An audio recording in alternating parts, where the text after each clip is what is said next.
On the 27th of December, Kenya decides who will be its next leader. Raila Odinga and his ODM party face President Kibaki's PNU. President Kibaki has led Kenya since beating the KANU government of Daniel Arap Moi in 2002, ending 40 years of one-party rule. On that day, 5 years ago, Kibaki promised a jubilant crowd and an uncomfortable Daniel Arap Moi that Kenyan politics had changed forever. I am calling upon all of you to come out and fight corruption and agree to support the government in fighting corruption. With the elections in 2002 and the end of the Moi-KANU regime, I think we all in this country expected a huge break, a distinct break with the past. Maina Kiai heads the Kenyan National Commission on Human Rights, an organization created by the Kenyan Parliament in 2003 to scrutinize the government. The things we expected, the things we know we could have done, and they're not unreasonable expectations, like the end to impunity, the end to corruption, at least the acceptance of corruption by the state and by people in government, the end of impunity, the end of and turning the page from the past. Those things didn't happen. But instead of Kibaki changing the state, some, even those within his own government, argue that the state has changed him. We removed Moi, but we didn't get rid of the system that he has created over many years. That system is still in place. I'm deeply concerned that corruption hasn't really been addressed. The public perception certainly suggests that they're not impressed. There are corrupt things going on, and although they haven't come out yet, they will, I think, in the next term. Kibaki has formed a new coalition, the Party of National Unity, or PNU, in which he finds space for the former governing party KANU. Daniel Arap Moi and Uhuru Kenyatta, his bitter rivals in 2002, now campaign for his re-election. Raila Odinga, Kibaki's former right-hand man and one of the architects of the victory in 2002, now challenges Kibaki for the presidency, promising that this time there will be real change and an end to corruption and tribalism.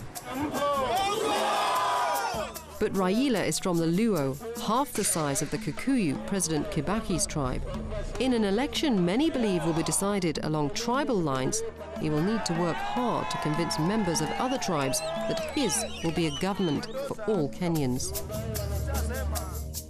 Years of neglect by successive governments have left Kenyans open to exploitation and violence.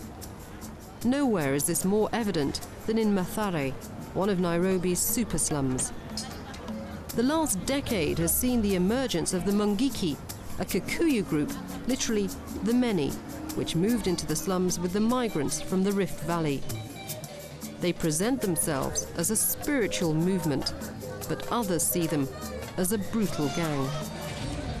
These two young men had a dream, and in this dream or vision, God told them to form an organization that will free the Kenyan people from all manner of domination. They formed this group with the aim of leading the Kikuyu people and the Kenyan people out of the mental colonization of Christianity. Dean Ritere, who has been studying the Mungiki for a decade, sees the rise of the group as a response to Kenya's failure to address the problems of land and tribalism. Well, the Mungiki has its origins in the Rift Valley province, and the Rift Valley province is really the microcosm of all the problems in the country. You have land shortage there, competition over land. You have various ethnic groups living in close proximity with each other, but also in slum areas, the Mungiki members started providing security. Now in these areas, there has never been any government presence, and Mungiki members moved in, provided security at a fee to various people, They also started providing services that were previously not there. Connection to water system, connection to the power, to electricity in the urban slums at a fee. For young men in the slums, the Mungiki offered a sense of identity, employment, and a route out of poverty. Before I joined, I was hustling and getting casual jobs here and there. Sometimes I was okay, but other times I went hungry. And you know, being a Mungiki meant that I could get help. I could go to a fellow Mungiki member for food. But it also led them into violent confrontation with other ethnic groups. There are accusations that they forced Kikuyu culture on other tribes, including the circumcision of men and women, and killed those who refused to pay for protection. I feel I used to do wrong, but it has happened. I cut someone on the neck with a machete, circumcised a loose. I kill people. I feel ashamed, but there is nothing I can do other than repent to God. I did not know. I can't heal a scar like Jesus. I feel ashamed at times. There are places I go to and memories overflow in what we used to do.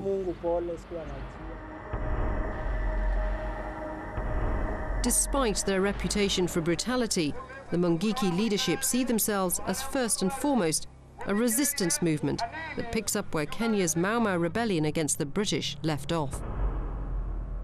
Past regimes, from independence up to now, the governments that have come, they had no space for the youth. So there is a moral decadency. We preach against it. We preach against we try to bring people together. Yeah? We try to teach them the good values, the way to love their country, the way to love one another, and the way to organize themselves, even to economically. The Mungiki are the sons and daughters of those who are in the forest. But to their critics, the Mungiki are little more than an armed band of thugs. Those individuals who resisted their extortionist threats, those who resisted their designs, were executed in a very brutal manner, savage by beheading.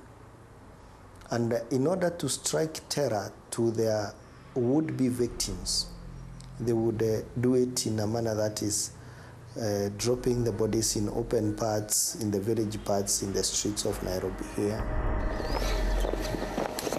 But the Mungiki believe that it is the police themselves who precipitated the violence to allow them to silence the group ahead of the election. The beheading is nothing to do with the Mungiki. People have died through the hands of the police. And if not, there's the people to give out, they have all the machinery for investigation.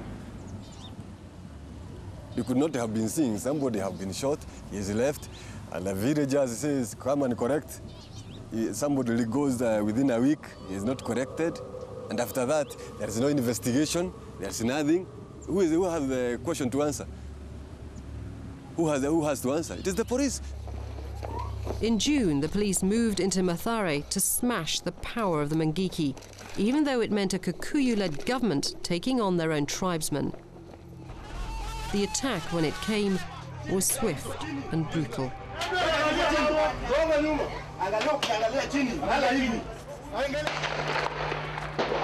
Many welcomed the breaking of the Mungiki, but others are concerned at the levels of violence used by the police.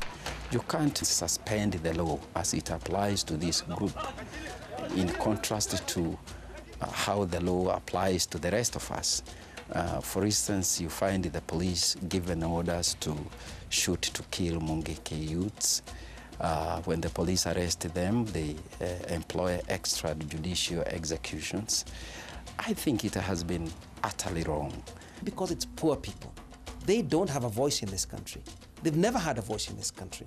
And I can bet you that had they killed a middle-class professional in that mix, this would have been unraveled long time ago, would have stopped. The Mungiki were forced out of the slums and into hiding. The government has cut off the illegal water and electricity and now provides 2 points where the residents can access water for free. There has been a visible change in Mathare. Businesses which paid protection to the Mungiki are now able to operate freely. John Magunda has worked as a barber in Mathare since 1988. When these Mungiki people first came, they came to help with security. But soon, they asked for protection money. For instance, from my shop, I started to pay 50 shillings. In my job, I could not get the money at times, but they told me to make sure I get the money and hand it over. So life meant working hard to find some money to pay them, otherwise I would be hacked. If you refuse to pay, they would kill you. They will finish you and say that you were a thief, and there is nothing to do. If you found a dead person on the street, you would always know who had done it. The police are helping us now, so there is no fear anymore. But the Mungiki have not gone away for good. In fact, some have already returned to Mathare, which remains their home.